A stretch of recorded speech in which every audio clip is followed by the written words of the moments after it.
اگر جنگ کے میدان میں اترنا پڑ جائے تو قرآن کہہ رہا ہے فَذَرْ بِالرِّقَابِ، پھر ڈائریکٹ فوکس کس کو کرنا ہے؟ بسم اللہ الرحمن الرحیم۔ انس بن مالک رضی اللہ تعالیٰ عنہ سے یہ روایت نقل کی گئی ہے، وہ فرماتے ہیں کہ رسول اللہ صلی اللہ علیہ وسلم نے فرمایا، مجھے حکم دیا گیا ہے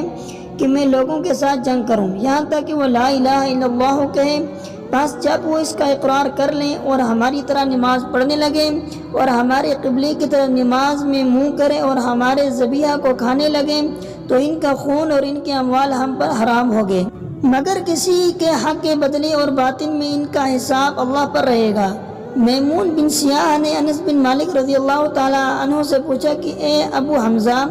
آدمی کی جان اور مال پر زیادتی کو کیا چیزیں حرام کرتی ہیں؟ تو انہوں نے فرمایا کہ جس نے گواہی دی کہ اللہ کے سوا کوئی معبود نہیں اور ہمارے قبلے کی طرف منہ کیا اور ہماری نماز کی طرح نماز پڑھی اور ہمارے ذبیحہ کو کھایا تو وہ مسلمان ہے۔